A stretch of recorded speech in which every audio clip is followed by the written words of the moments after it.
ओम श्री गणेशाय नमः। अथ श्री ऋणमोचक मंगलस्तोत्र। मंगलो भूमिपुत्रश्च ऋणहर्ता धनप्रदः स्थिरासनो महाकायः सर्वकर्मा विरोधकः लोहितो लोहिताक्षश्च सामगानां कृपाकरः धरात्मजः कुजो भौमो भूतिदो भूमिनन्दनः अंगारको यमश्चैव सर्वरोगापहारकः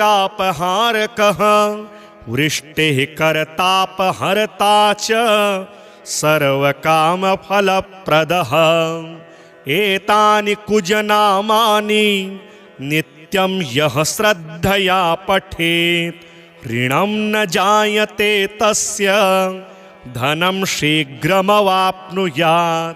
धरणीगर्भसम्भूतं विद्युत्कान्तिसमप्रभं कुमारं शक्तिहस्तं च मङ्गलं प्रणमाम्यहम् स्तोत्रमङ्गारकस्येतत् पठनीयं सदा नृभिः न तेषां भौमजा पीडा स्वल्पापि भवते क्वचित् अंगारक महाभाग भगवन् भक्तवत्सल त्वां नमामि ममाशेष मृणमाशु विनाशय ऋणरोगादिदारिद्र्यं ये चान्येऽपमृत्यवः भयक्लेशमनस्तापा नश्यन्तु मम सर्वदा अतिवक्र दुराराध्य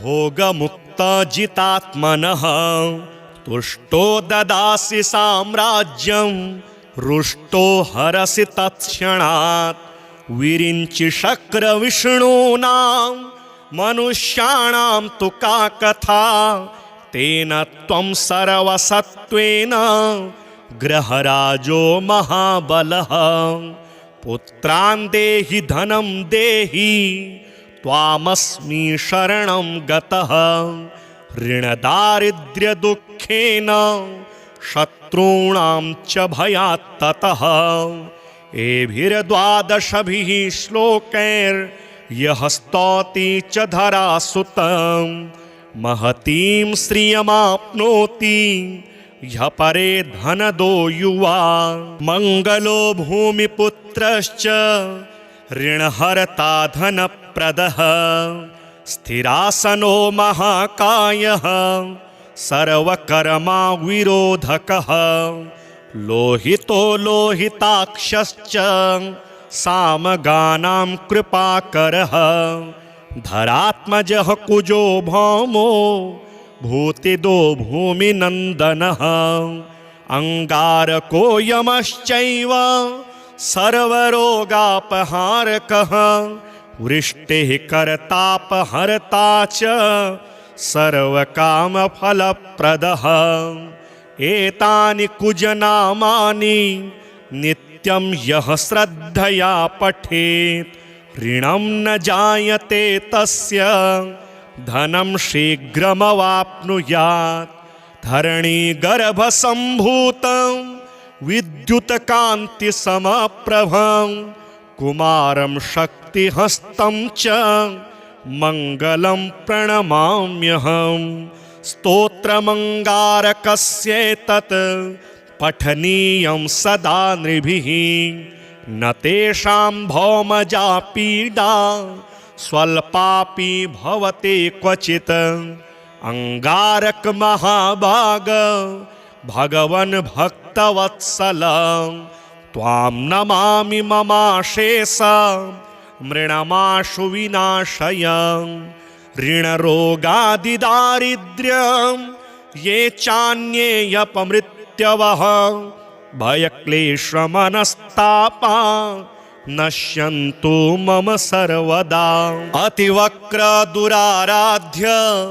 भोगमुक्तजितात्मनः तुष्टो ददासि साम्राज्यं रुष्टो हरसि तत्क्षणात् विरिञ्चि शक्रविष्णूनां मनुष्याणां तु का कथा तेन त्वं सर्वसत्त्वेन ग्रहराजो महाबलः पुत्रान् देहि धनं देहि त्वामस्मि शरणं गतः ऋणदारिद्र्यदुःखेन शत्रूणां च भयात् ततः एभिर्द्वादशभिः श्लोकैर्यः स्तौति च धरासुतं महतीं श्रियमाप्नोति ह्यः परे धनदो युवा मङ्गलो भूमिपुत्रश्च ऋणहर्ता धनप्रदः स्थिरासनो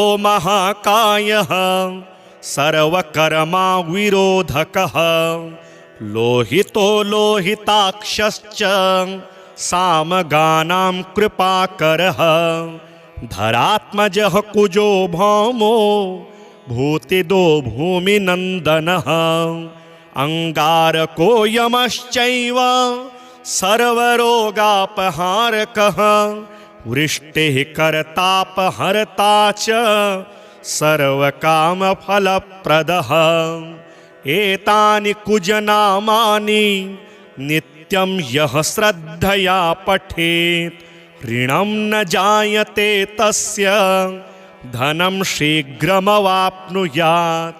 धरणीगर्भसम्भूतं विद्युत्कान्तिसमप्रभं कुमारं शक्तिहस्तं च मङ्गलं प्रणमाम्यहं स्तोत्रमङ्गारकस्येतत् पठनीयं सदा नृभिः न तेषां भौमजा पीडा स्वल्पापि भवते क्वचित् अङ्गारक महाभाग भगवन् भक्तवत्सल त्वां नमामि ममाशेष मृणमाशु विनाशय ऋणरोगादिदारिद्र्यं ये चान्येऽपमृत्यवः भयक्लेशमनस्तापा नश्यन्तु मम सर्वदा अतिवक्रदुराराध्य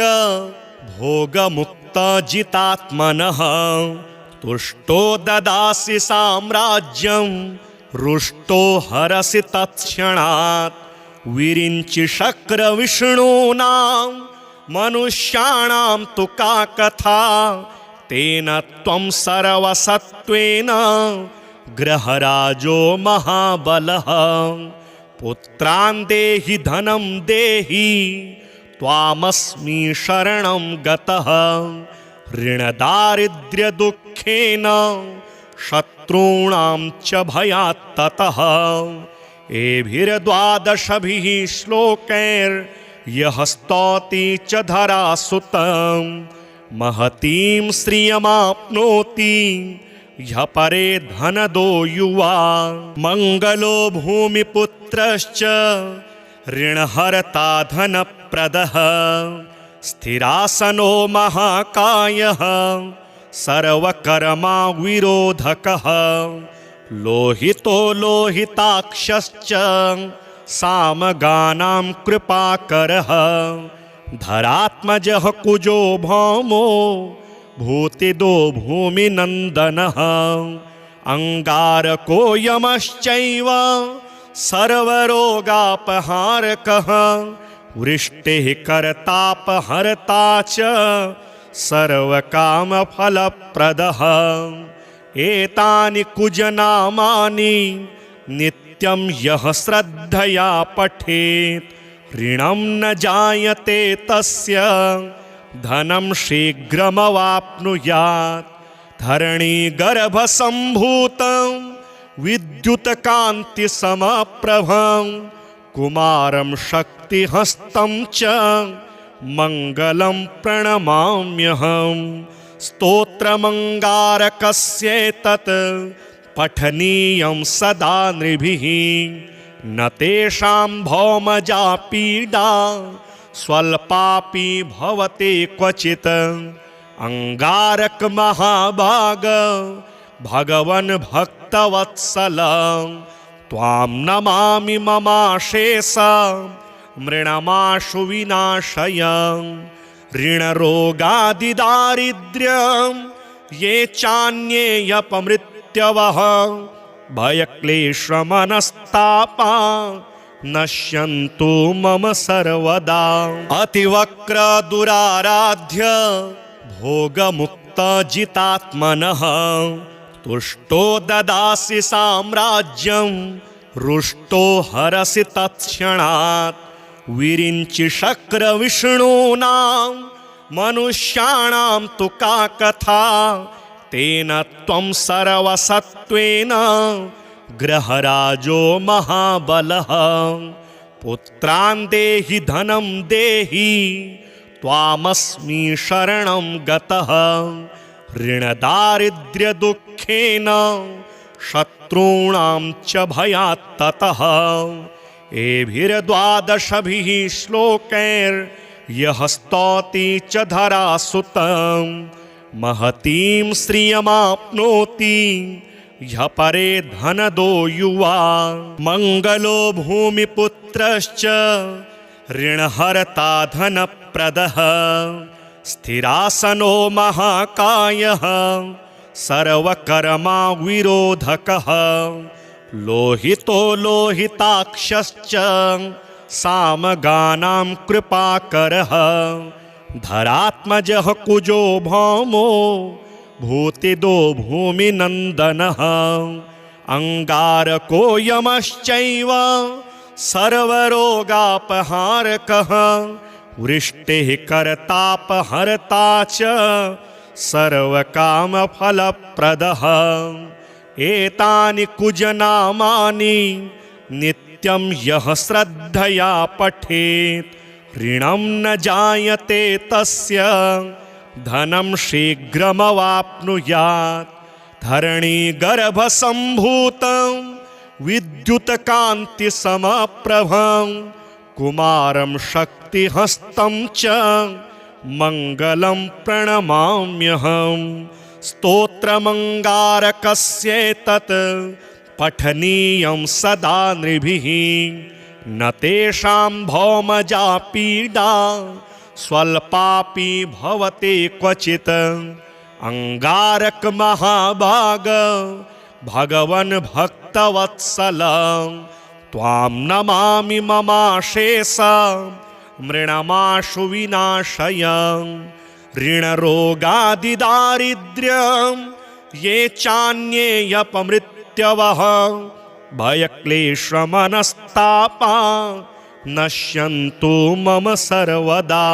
अतिवक्रदुराराध्य भोगमुक्तजितात्मनः तुष्टो ददासि साम्राज्यं रुष्टो हरसि तत्क्षणात् विरिञ्चि शक्रविष्णूनां मनुष्याणां तु का कथा तेन त्वं सर्वसत्त्वेन ग्रहराजो महाबलः। पुत्रान् देहि धनं देहि त्वामस्मि शरणं गतः ऋणदारिद्र्यदुःखेन शत्रूणां च भयात् ततः। एभिर्द्वादशभिः श्लोकैर्यः स्तौति च धरासुतं महतीं श्रियमाप्नोति ह्यः परे धनदो युवा।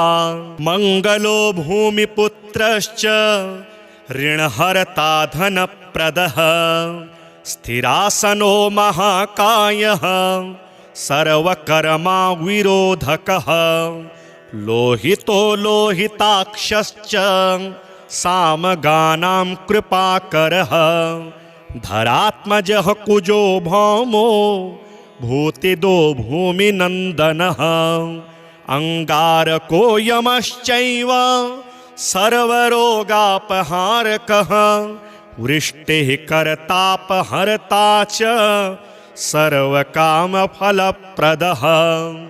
एतानि कुजनामानि नित्यं यः श्रद्धया पठेत् ऋणं न जायते तस्य धनं शीघ्रमवाप्नुयात्। धरणीगर्भसम्भूतं विद्युतकान्तिसमप्रभं कुमारं शक्तिहस्तं च मङ्गलं प्रणमाम्यहम्। स्तोत्रमङ्गारकस्येतत् पठनीयं सदा नृभिः, न तेषां भौमजा पीडा स्वल्पापि भवते क्वचित्।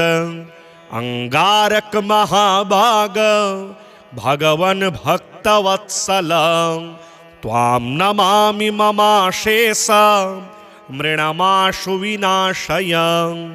ऋणरोगादिदारिद्र्यं ये चान्येऽपमृत्यवः, भयक्लेशमनस्तापा नश्यन्तु मम सर्वदा। अतिवक्र दुराराध्य भोगमुक्तजितात्मनः, तुष्टो ददासि साम्राज्यं रुष्टो हरसि तत्क्षणात्। विरिञ्चि शक्रविष्णूनां मनुष्याणां तु का कथा, तेन त्वं सर्वसत्त्वेन ग्रहराजो महाबलः। पुत्रान् देहि धनं देहि त्वामस्मि शरणं गतः। ऋणदारिद्र्यदुःखेन शत्रूणां च भयात् ततः। एभिर्द्वादशभिः श्लोकैर्यः स्तौति च धरासुतं, महतीं श्रियमाप्नोति ह्यः परे धनदो युवा। मङ्गलो भूमिपुत्रश्च ऋणहर्ता धनप्रदः, स्थिरासनो महाकायः सर्वकर्मा विरोधकः। लोहितो लोहिताक्षश्च सामगानां कृपाकरः, धरात्मजः कुजो भौमो भूतिदो भूमिनन्दनः। अंगारको यमश्चैव सर्वरोगापहारकः, वृष्टिः कर्तापहर्ता च सर्वकामफलप्रदः। एतानि कुजनामानि नित्यं यः श्रद्धया पठेत्, ऋणं न जायते तस्य धनं शीघ्रमवाप्नुयात्। धरणीगर्भसम्भूतं विद्युतकान्तिसमप्रभं, कुमारं शक्तिहस्तं च मङ्गलं प्रणमाम्यहम्। स्तोत्रमङ्गारकस्येतत् पठनीयं सदा नृभिः, न तेषां भौमजा पीडा स्वल्पापि भवते क्वचित्। अंगारक महाभाग भगवन् भक्तवत्सल, त्वां नमामि ममाशेष मृणमाशु विनाशय। ऋणरोगादिदारिद्र्यं ये चान्येऽपमृत्यवः, भयक्लेशमनस्तापा नश्यन्तु मम सर्वदा। अतिवक्र दुराराध्य भोगमुक्तजितात्मनः, तुष्टो ददासि साम्राज्यं रुष्टो हरसि तत्क्षणात्। विरिञ्चि शक्रविष्णूनां मनुष्याणां तु का कथा, तेन त्वं सर्वसत्त्वेन ग्रहराजो महाबलः। पुत्रान् देहि धनं देहि त्वामस्मि शरणं गतः। ऋणदारिद्र्यदुःखेन शत्रूणां च भयात् ततः। एभिर्द्वादशभिः श्लोकैर्यः स्तौति च धरासुतं, महतीं श्रियमाप्नोति ह्यः परे धनदो युवा। मङ्गलो भूमिपुत्रश्च ऋणहर्ता धनप्रदः, स्थिरासनो महाकायः सर्वकर्मा विरोधकः। लोहितो लोहिताक्षश्च सामगानां कृपाकरः, धरात्मजः कुजो भौमो भूतिदो भूमिनन्दनः अङ्गारको यमश्चैव सर्वरोगापहारकः वृष्टिः कर्तापहर्ता च सर्वकामफलप्रदः एतानि कुजनामानि नित्यं यः श्रद्धया पठेत् ऋणं न जायते तस्य धनं शीघ्रमवाप्नुयात् धरणीगर्भसम्भूतं विद्युत्कान्तिसमप्रभं कुमारं शक्तिहस्तं च मङ्गलं प्रणमाम्यहं स्तोत्रमङ्गारकस्येतत् पठनीयं सदा नृभिः न तेषां भौमजा पीडा स्वल्पापि भवते क्वचित् अंगारक महाभाग भगवन् भक्तवत्सल त्वां नमामि ममाशेष मृणमाशु विनाशय ऋणरोगादिदारिद्र्यं ये चान्येऽपमृत्यवः भयक्लेशमनस्तापा नश्यन्तु मम सर्वदा अतिवक्रदुराराध्य भोगमुक्तजितात्मनः तुष्टो ददासि साम्राज्यं रुष्टो हरसि तत्क्षणात् विरिञ्चि शक्रविष्णूनां मनुष्याणां तु का कथा तेन त्वं सर्वसत्त्वेन ग्रहराजो महाबलः पुत्रान् देहि धनं देहि त्वामस्मि शरणं गतः ऋणदारिद्र्यदुःखेन शत्रूणां च भयात् ततः एभिर्द्वादशभिः श्लोकैर्यः स्तौति च धरासुतं महतीं श्रियमाप्नोति ह्यः परे धनदो युवा मङ्गलो भूमिपुत्रश्च ऋणहर्ता धनप्रदः स्थिरासनो महाकायः सर्वकर्मा विरोधकः लोहितो लोहिताक्षश्च सामगानां कृपाकरः धरात्मजः कुजो भौमो भूतिदो भूमिनन्दनः अंगारको यमश्चैव सर्वरोगापहारकः वृष्टिः कर्तापहर्ता च सर्वकामफलप्रदः एतानि कुजनामानि नित्यं यः श्रद्धया पठेत् ऋणं न जायते तस्य धनं शीघ्रमवाप्नुयात्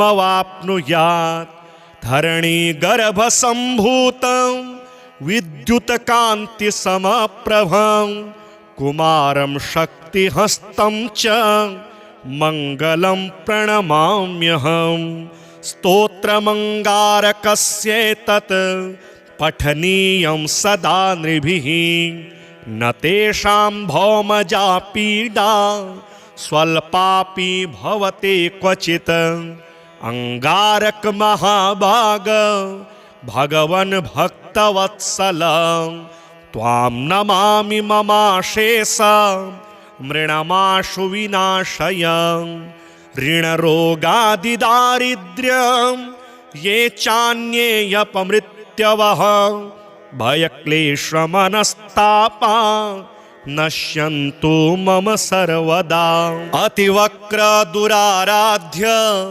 भोगमुक्तजितात्मनः तुष्टो ददासि साम्राज्यं रुष्टो हरसि तत्क्षणात् विरिञ्चि शक्रविष्णूनां मनुष्याणां तु का कथा तेन त्वं सर्वसत्त्वेन ग्रहराजो महाबलः पुत्रान् देहि धनं देहि त्वामस्मि शरणं गतः ऋणदारिद्र्यदुःखेन शत्रूणां च भयात् ततः एभिर्द्वादशभिः श्लोकैर्यः यः स्तौति च धरासुतं महतीं श्रियमाप्नोति ह्यः परे धनदो युवा।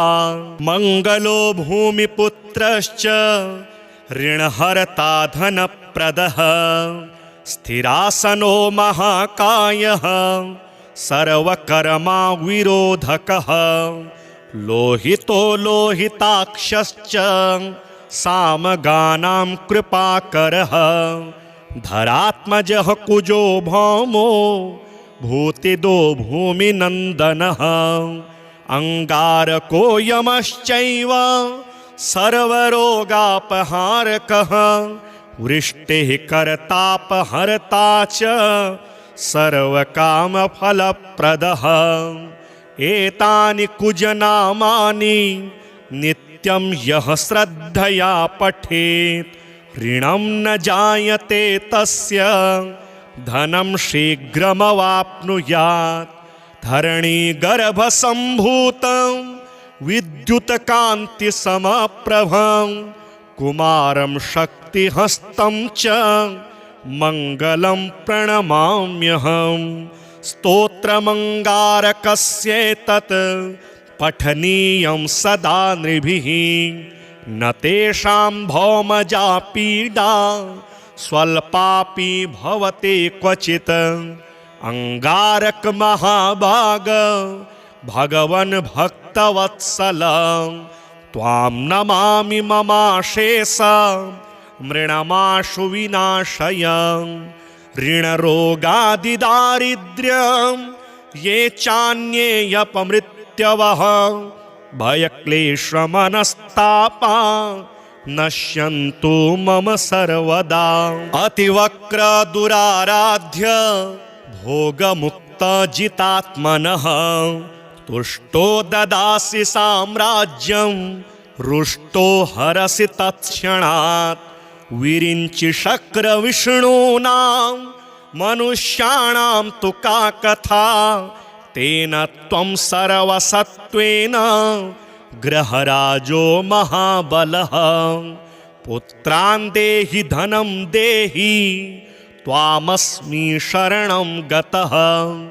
ऋणदारिद्र्यदुःखेन शत्रूणां च भयात् ततः।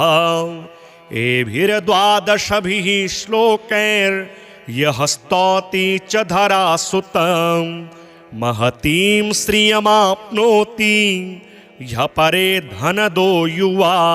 मङ्गलो भूमिपुत्रश्च ऋणहर्ता धनप्रदः स्थिरासनो महाकायः सर्वकर्मा विरोधकः।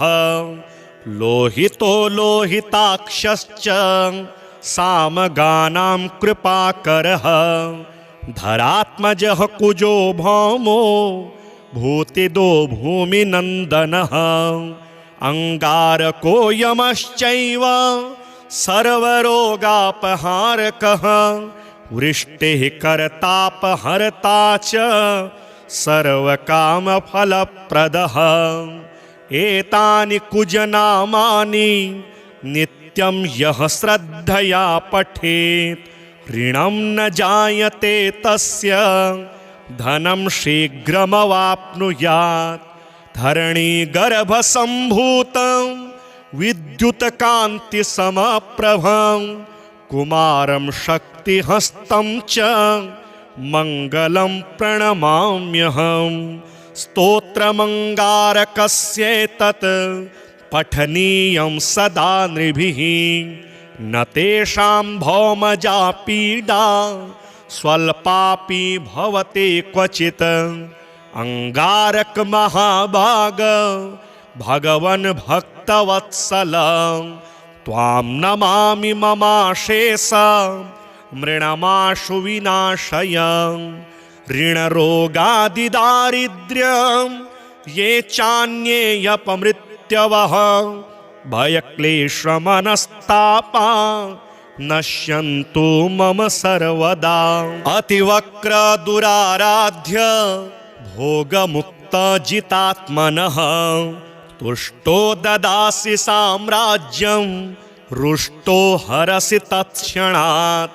विरिञ्चि शक्रविष्णूनां मनुष्याणां तु का कथा तेन त्वं सर्वसत्त्वेन ग्रहराजो महाबलः पुत्रान् देहि धनं देहि त्वामस्मि शरणं गतः ऋणदारिद्र्यदुःखेन शत्रूणां च भयात् ततः एभिर्द्वादशभिः श्लोकैर्यः स्तौति च धरासुतं महतीं श्रियमाप्नोति ह्यः परे धनदो युवा मङ्गलो भूमिपुत्रश्च ऋणहर्ता धनप्रदः स्थिरासनो महाकायः सर्वकर्मा विरोधकः लोहितो लोहिताक्षश्च सामगानां कृपाकरः धरात्मजः कुजो भौमो भूतिदो भूमिनन्दनः अङ्गारको यमश्चैव सर्वरोगापहारकः वृष्टिः कर्तापहर्ता च सर्वकामफलप्रदः एतानि कुजनामानि नित्यं यः श्रद्धया पठेत् ऋणं न जायते तस्य धनं शीघ्रमवाप्नुयात् धरणीगर्भसम्भूतं विद्युत्कान्तिसमप्रभं कुमारं शक्तिहस्तं च मङ्गलं प्रणमाम्यहं स्तोत्रमङ्गारकस्येतत् पठनीयं सदा नृभिः न तेषां भौमजा पीडा स्वल्पापि भवति क्वचित् अंगारक महाभाग भगवन् भक्तवत्सल त्वां नमामि ममाशेष मृणमाशु विनाशय ऋणरोगादिदारिद्र्यं ये चान्येऽपमृत्यवः भयक्लेशमनस्तापा नश्यन्तु मम सर्वदा अतिवक्र दुराराध्य भोगमुक्तजितात्मनः तुष्टो ददासि साम्राज्यं रुष्टो हरसि तत्क्षणात् विरिञ्चि शक्रविष्णूनां मनुष्याणां तु का कथा तेन त्वं सर्वसत्त्वेन ग्रहराजो महाबलः पुत्रान् देहि धनं देहि त्वामस्मि शरणं गतः ऋणदारिद्र्यदुःखेन शत्रूणां च भयात् ततः एभिर्द्वादशभिः श्लोकैर्यः स्तौति च धरासुतं महतीं श्रियमाप्नोति ह्यः परे धनदो युवा मङ्गलो भूमिपुत्रश्च ऋणहर्ता धनप्रदः स्थिरासनो महाकायः सर्वकर्मा विरोधकः लोहितो लोहिताक्षश्च सामगानां कृपाकरः धरात्मजः कुजो भौमो भूतिदो भूमिनन्दनः अंगारको यमश्चैव सर्वरोगापहारकः वृष्टिः कर्तापहर्ता च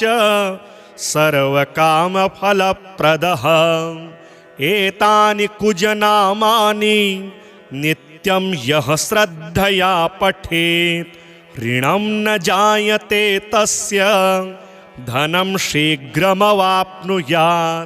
धरणीगर्भसम्भूतं विद्युत्कान्तिसमप्रभं कुमारं शक्तिहस्तं च मङ्गलं प्रणमाम्यहं स्तोत्रमङ्गारकस्येतत् पठनीयं सदा नृभिः न तेषां भौमजा पीडा स्वल्पापि भवति क्वचित् अंगारक महाभाग भगवन् भक्तवत्सल त्वां नमामि ममाशेषं मृणमाशु विनाशय ऋणरोगादिदारिद्र्यं ये चान्येऽपमृत्यवः भयक्लेशमनस्तापा नश्यन्तु मम सर्वदा।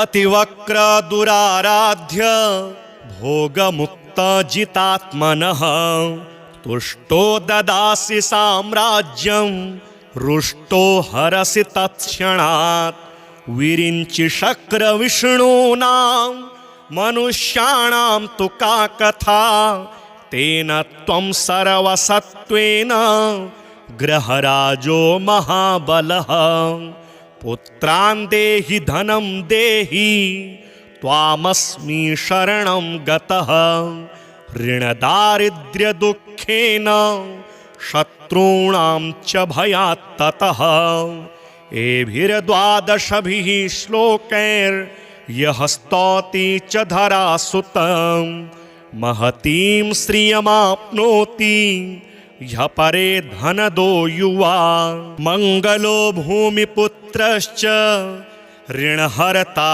धनप्रदः स्थिरासनो महाकायः सर्वकर्मा विरोधकः लोहितो लोहिताक्षश्च सामगानां कृपाकरः धरात्मजः कुजो भौमो भूतिदो भूमिनन्दनः अंगारको यमश्चैव सर्वरोगापहारकः वृष्टिः कर्तापहर्ता च सर्वकामफलप्रदः एतानि कुजनामानि नित्यं यः श्रद्धया पठेत् ऋणं न जायते तस्य धनं शीघ्रमवाप्नुयात् धरणीगर्भसम्भूतं विद्युत्कान्तिसमप्रभं कुमारं शक्तिहस्तं च मङ्गलं प्रणमाम्यहम् स्तोत्रमङ्गारकस्येतत् पठनीयं सदा नृभिः न तेषां भौमजा पीडा स्वल्पापि भवते क्वचित् अंगारक महाभाग भगवन् भक्तवत्सल त्वां नमामि ममाशेषं मृणमाशु विनाशय ऋणरोगादिदारिद्र्यं ये चान्येऽपमृत्यवः भयक्लेशमनस्तापा नश्यन्तु मम सर्वदा। अतिवक्रदुराराध्य भोगमुक्तजितात्मनः तुष्टो ददासि साम्राज्यं रुष्टो हरसि तत्क्षणात् विरिञ्चि शक्रविष्णूनां मनुष्याणां तु का कथा तेन त्वं सर्वसत्त्वेन ग्रहराजो महाबलः पुत्रान् देहि धनं देहि त्वामस्मि शरणं गतः ऋणदारिद्र्यदुःखेन शत्रूणां च भयात् ततः एभिर्द्वादशभिः श्लोकैर्यः स्तौति च धरासुतं महतीं श्रियमाप्नोति ह्यः परे धनदो युवा मङ्गलो भूमिपुत्रश्च ऋणहर्ता धनप्रदः स्थिरासनो महाकायः सर्वकर्मा विरोधकः लोहितो लोहिताक्षश्च सामगानां कृपाकरः धरात्मजः कुजो भौमो भूतिदो भूमिनन्दनः अंगारको यमश्चैव सर्वरोगापहारकः वृष्टिः कर्तापहर्ता च सर्वकामफलप्रदः एतानि कुजनामानि नित्यं यः श्रद्धया पठेत् ऋणं न जायते तस्य धनं शीघ्रमवाप्नुयात् धरणीगर्भसम्भूतं विद्युत्कान्तिसमप्रभं कुमारं शक्तिहस्तं च मङ्गलं प्रणमाम्यहम्। स्तोत्रमङ्गारकस्येतत् पठनीयं सदा नृभिः, न तेषां भौमजा पीडा स्वल्पापि भवते क्वचित्। अंगारक महाभाग भगवन् भक्तवत्सल, त्वां नमामि ममाशेष मृणमाशु विनाशय। ऋणरोगादिदारिद्र्यं ये चान्येऽपमृत्यवः, भयक्लेशमनस्तापा नश्यन्तु मम सर्वदा। अतिवक्र दुराराध्य भोगमुक्तजितात्मनः, तुष्टो ददासि साम्राज्यं रुष्टो हरसि तत्क्षणात्। विरिञ्चि शक्रविष्णूनां मनुष्याणां तु का कथा, तेन त्वं सर्वसत्त्वेन ग्रहराजो महाबलः। पुत्रान् देहि धनं देहि त्वामस्मि शरणं गतः। ऋणदारिद्र्यदुःखेन शत्रूणां च भयात् ततः।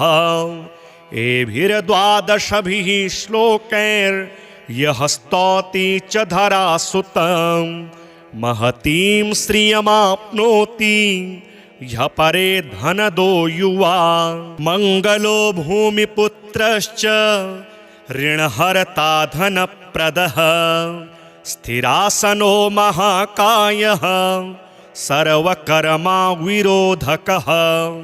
लोहितो लोहिताक्षश्च सामगानां कृपाकरः, धरात्मजः कुजो भौमो भूतिदो भूमिनन्दनः। अंगारको यमश्चैव सर्वरोगापहारकः, वृष्टिः कर्तापहर्ता च सर्वकामफलप्रदः।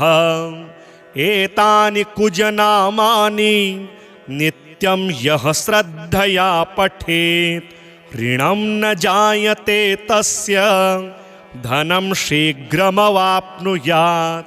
धरणीगर्भसम्भूतं विद्युत्कान्तिसमप्रभं, कुमारं शक्तिहस्तं च मङ्गलं प्रणमाम्यहम्। स्तोत्रमङ्गारकस्येतत् पठनीयं सदा नृभिः, न तेषां भौमजा पीडा स्वल्पापि भवते क्वचित्। अंगारक महाभाग भगवन् भक्तवत्सल, त्वां नमामि ममाशेष मृणमाशु विनाशय। ऋणरोगादिदारिद्र्यं ये चान्येऽपमृत्यवः, भयक्लेशमनस्तापा नश्यन्तु मम सर्वदा। अतिवक्र दुराराध्य भोगमुक्तजितात्मनः, तुष्टो ददासि साम्राज्यं रुष्टो हरसि तत्क्षणात्। विरिञ्चि शक्रविष्णूनां मनुष्याणां तु का कथा, तेन त्वं सर्वसत्त्वेन ग्रहराजो महाबलः। पुत्रान् देहि धनं देहि त्वामस्मि शरणं गतः। ऋणदारिद्र्यदुःखेन शत्रूणां च भयात् ततः। एभिर्द्वादशभिः श्लोकैर्यः स्तौति च धरासुतं, महतीं श्रियमाप्नोति ह्यः परे धनदो युवा। मङ्गलो भूमिपुत्रश्च ऋणहर्ता धनप्रदः, स्थिरासनो महाकायः सर्वकर्मा विरोधकः। लोहितो लोहिताक्षश्च सामगानां कृपाकरः, धरात्मजः कुजो भौमो भूतिदो भूमिनन्दनः अङ्गारको यमश्चैव सर्वरोगापहारकः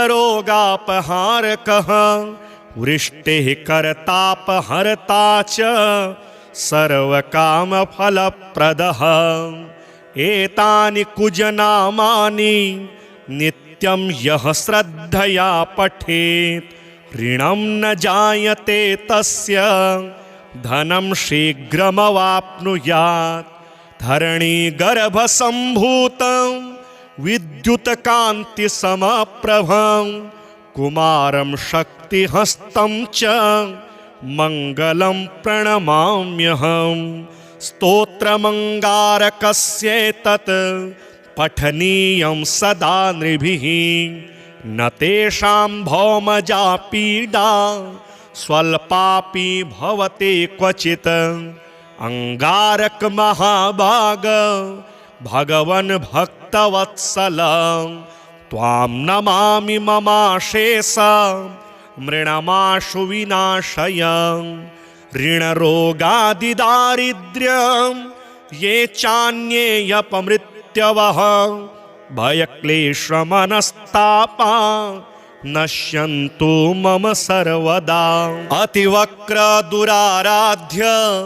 भोगमुक्तजितात्मनः तुष्टो ददासि साम्राज्यं रुष्टो हरसि तत्क्षणात् विरिञ्चि शक्रविष्णूनां मनुष्याणां तु का कथा तेन त्वं सर्वसत्त्वेन ग्रहराजो महाबलः पुत्रान् देहि धनं देहि त्वामस्मि शरणं गतः ऋणदारिद्र्यदुःखेन शत्रूणां च भयात् ततः एभिर्द्वादशभिः श्लोकैर्यः स्तौति च धरासुतं महतीं श्रियमाप्नोति ह्यः परे धनदो युवा मङ्गलो भूमिपुत्रश्च ऋणहर्ता धनप्रदः स्थिरासनो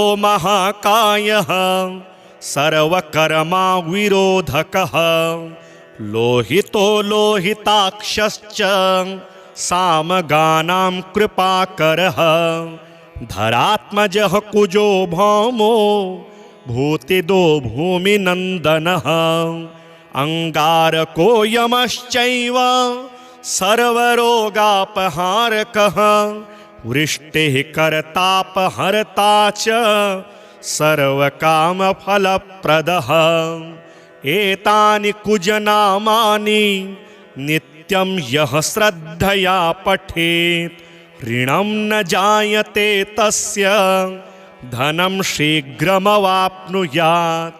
धरणीगर्भसम्भूतं विद्युत्कान्तिसमप्रभं कुमारं शक्तिहस्तं च मङ्गलं प्रणमाम्यहं स्तोत्रमङ्गारकस्येतत् पठनीयं सदा नृभिः न तेषां भौमजा पीडा स्वल्पापि भवति क्वचित् अंगारक महाभाग भगवन् भक्तवत्सल त्वां नमामि ममाशेष मृणमाशु विनाशय ऋणरोगादिदारिद्र्यं ये चान्येऽपमृत्यवः भयक्लेशमनस्तापा नश्यन्तु मम सर्वदा अतिवक्रदुराराध्य भोगमुक्तजितात्मनः तुष्टो ददासि साम्राज्यं रुष्टो हरसि तत्क्षणात् विरिञ्चि शक्रविष्णूनां मनुष्याणां तु का कथा तेन त्वं सर्वसत्त्वेन ग्रहराजो महाबलः पुत्रान् देहि धनं देहि त्वामस्मि शरणं गतः ऋणदारिद्र्यदुःखेन शत्रूणां च भयात् ततः एभिर्द्वादशभिः श्लोकैर्यः यः स्तौति च धरासुतं महतीं श्रियमाप्नोति ह्यः परे धनदो युवा मंगलो भूमिपुत्रश्च ऋणहर्ता धनप्रदः स्थिरासनो महाकायः सर्वकर्मा विरोधकः लोहितो लोहिताक्षश्च सामगानां कृपाकरः धरात्मजः कुजो भौमो भूतिदो भूमिनन्दनः अंगारको यमश्चैव सर्वरोगापहारकः वृष्टिः कर्तापहर्ता च सर्वकामफलप्रदः एतानि कुजनामानि नित्यं यः श्रद्धया पठेत् ऋणं न जायते तस्य धनं शीघ्रमवाप्नुयात्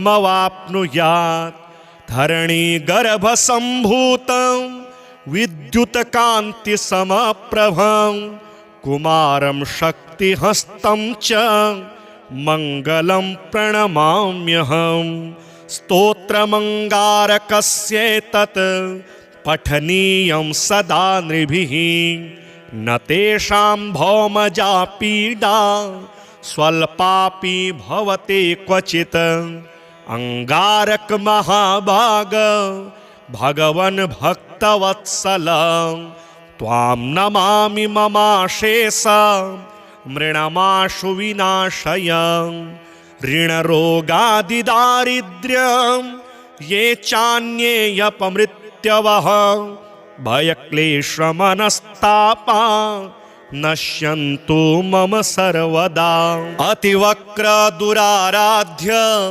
भोगमुक्तजितात्मनः तुष्टो ददासि साम्राज्यं रुष्टो हरसि तत्क्षणात् विरिञ्चि शक्रविष्णूनां मनुष्याणां तु का कथा तेन त्वं सर्वसत्त्वेन ग्रहराजो महाबलः पुत्रान् देहि धनं देहि त्वामस्मि शरणं गतः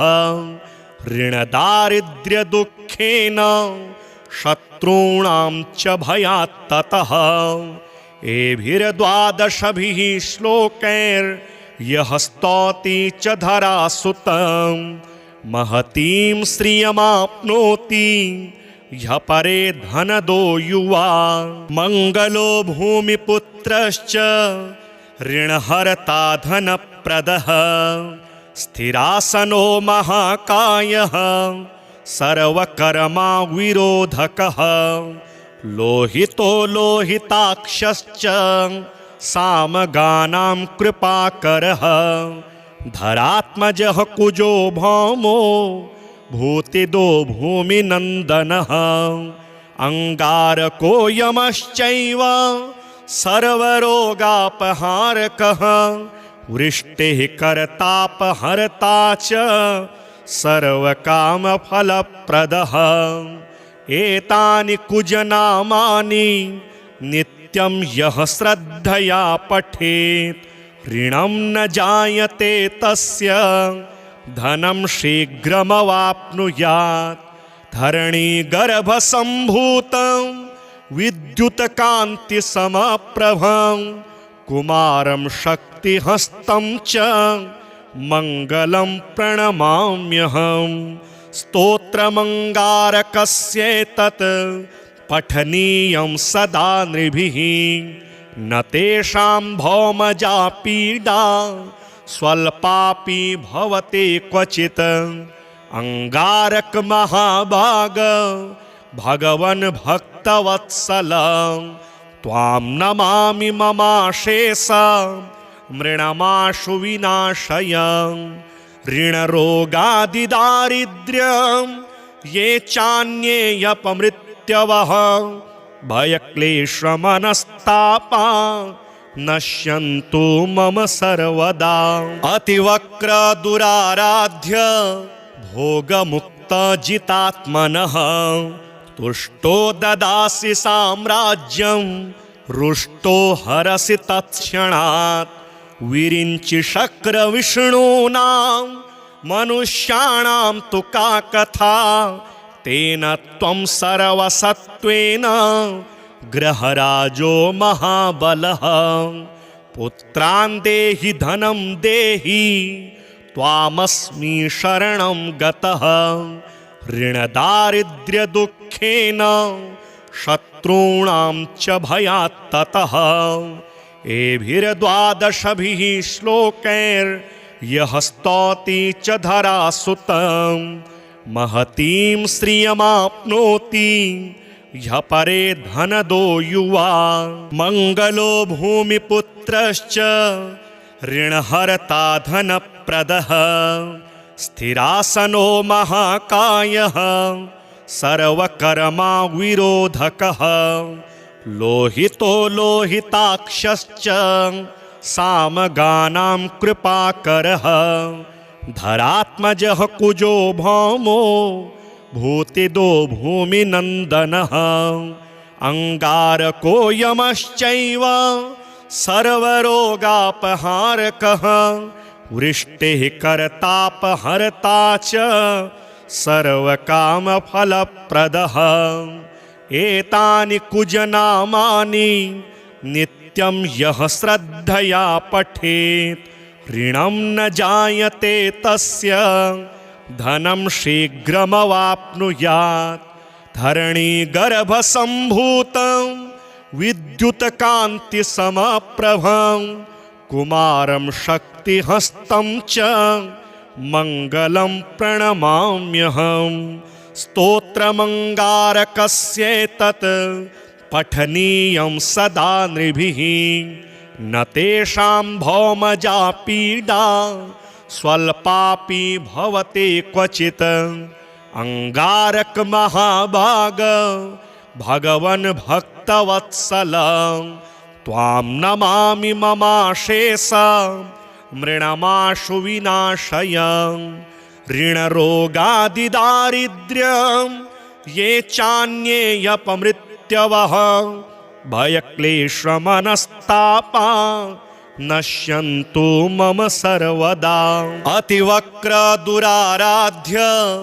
भोगमुक्तजितात्मनः तुष्टो ददासि साम्राज्यं रुष्टो हरसि तत्क्षणात् विरिञ्चि शक्रविष्णूनां मनुष्याणां तु का कथा तेन त्वं सर्वसत्त्वेन ग्रहराजो महाबलः पुत्रान् देहि धनं देहि त्वामस्मि शरणं गतः ऋणदारिद्र्यदुःखेन शत्रूणां च भयात् ततः एभिर्द्वादशभिः श्लोकैर्यः स्तौति च धरासुतं महतीं श्रियमाप्नोति ह्यः परे धनदो युवा।